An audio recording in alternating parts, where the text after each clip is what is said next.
Chapitre 41, 12e leçon. Comment se connecte-t-on à Kadosh Baruch Hu? Admorazaken a expliqué jusque-là l'importance pour la Neshama d'avoir les deux ailes de l'amour et de la crainte, comme les ailes d'un oiseau. Lorsqu'il s'agit d'amour de Dieu, il faut savoir que cet amour de Dieu qui consiste à se lier à Kadosh Baruch Hu, fusionner avec Akadosh Baruch Hu, doit se faire jusqu'à quel point? Quelle doit être la recherche au niveau de cette fusion? Ad lemsirut nefesh, jusqu'au don total de son moi, de sa personne. Comment est-ce qu'on y arrive? Comment est-ce possible et comment est-ce qu'on y arrive? Alors pour cela, Admorazaken va nous expliquer le procédé qui commence d'ailleurs très tôt dans la journée d'un juif, au moment des Birkot HaShachar, des bénédictions du matin. Alors, un petit préambule pour bien comprendre. Les brachot du matin, qui sont au nombre de 18, sont là, comme la Chassidoute explique, pour ramener les forces de la Neshama à l'intérieur du corps. Effectivement, le sommeil est considéré comme étant le 1/60e de la mort. C'est comme si la Neshama était remontée. Le corps est resté dans sa matérialité. C'est la raison pour laquelle il contracte cette impureté au moment du sommeil. Et au moment du réveil, Modé Ani, Lefanecha, Asher Yatzar et Adam, et tout de suite après, Elokai Neshama, on remercie Akadosh Baruch Hu de nous avoir fait réintégrer le corps. Que la Neshama revienne dans le corps, Baruch Ata Hashem, Hamachazir Neshamot Lifkarim Betim. On remercie Dieu d'avoir ramené les âmes dans des corps morts. Et la bracha commence par Elokai Neshama. Elokai, mon Dieu. Neshama Shenatatabi Teorahi. L'âme que tu m'as donnée est pure.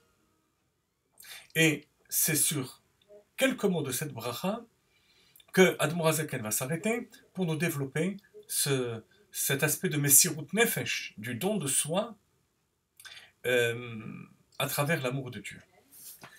On y va à la page 216 de l'édition bilingue du Tanya. C'est la raison pour laquelle nos maîtres ont institué dans les bénédictions du matin, les Anshek Knesset Agdola, Kodem Hatfila, avant même la prière, Elokai, Neshama, Tehorai, elle est pure, Ata Verata, tu l'as créée, c'est le monde de Bria, Ata Yitzarta, tu l'as formé, le monde de Yitzira, Ata Nefartabi, tu l'as insufflé en moi, je suis dans le monde de Asiya. Et ensuite on nous dit, Ve'ata Nefarta bi, Ve'ata Atid Litela Mimeni. Alors curieux, très curieux, et tu vas la reprendre de moi, après 120 ans, après notre vie terrestre, et tu vas me la redonner au moment de Triatamétim, de la résurrection. Alors en quoi est-ce qu'il est important de préciser dans cette bracha qui a été instituée pour le retour de la Neshama, que cette même âme, que cette même Neshama, cette Neshama va remonter vers Akadosh Baruch Hu, remonter après 120 ans. C'est pas le sujet de cette bénédiction.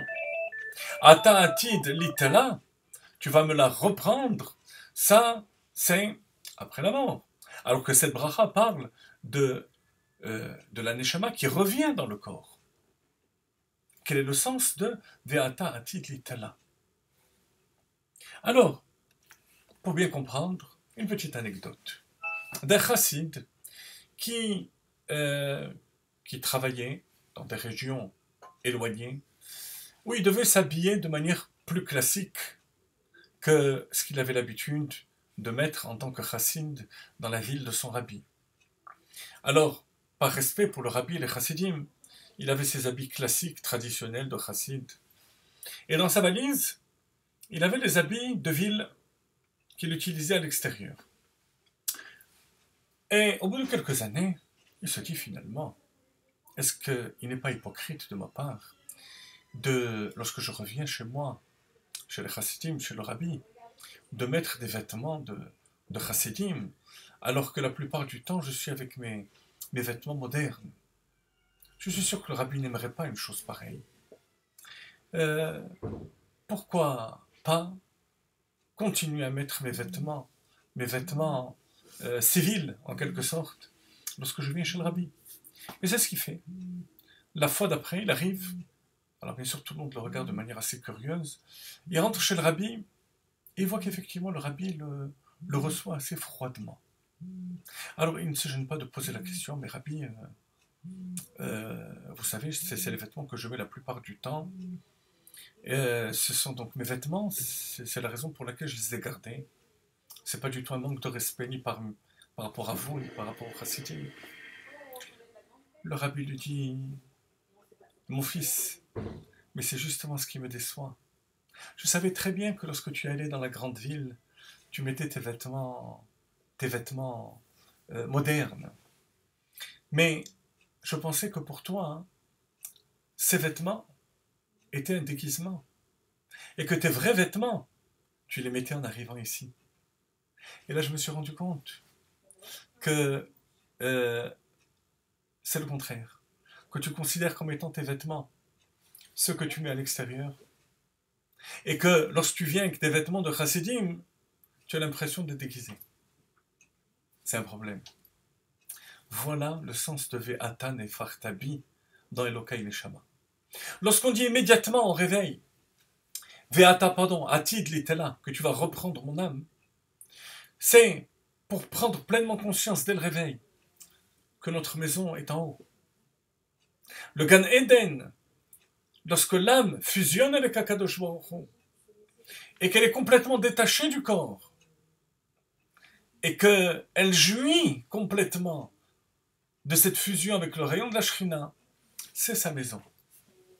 Lorsque tu me fais descendre mon âme, c'est que j'ai un travail à accomplir sur terre. Mais ma véritable maison, c'est en haut. Une fois qu'on a compris cette chose-là, l'amour de Dieu et cette fusion avec Akadosh Baruch Hu est l'aspect essentiel de notre vie. Et même lorsqu'on étudie, et même lorsqu'on prie, lorsqu'on travaille dans le monde matériel, on reste attaché à Akadosh Baruch Hu avec cet amour de Dieu.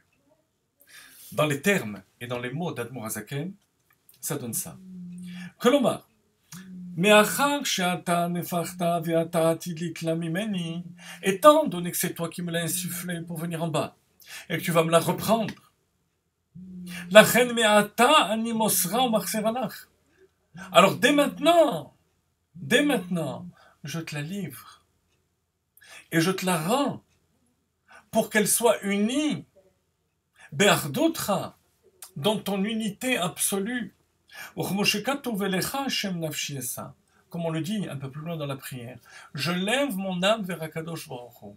Je suis pleinement conscient que ma véritable nature, mon véritable élément, c'est Akadosh Baruch Hu. דהיינו על ידי התקשרות מחשבתי במחשבתך, במחשבותיך, בדיבור ובדיבורך, באותיות התורה והתפילה. Et à chaque fois que j'étudie la Torah, que je prie, je prends conscience que ce sont là des moyens pour fusionner complètement avec toi, avec mes Mesirut Nefesh, en oubliant complètement le monde matériel. Et dans les brachot du matin en particulier, au bifrat, be'amirat l'Hashem l'enochach kmo baruch ata, en particulier lorsqu'on dit tous les ata, baruch ata Hashem, baruch ata Hashem, baruch ata. Ata, c'est Dieu qui est en face de nous. On est présent, on a fusionné totalement avec Akadosh Baruch Hu. Et on est déconnecté complètement du monde.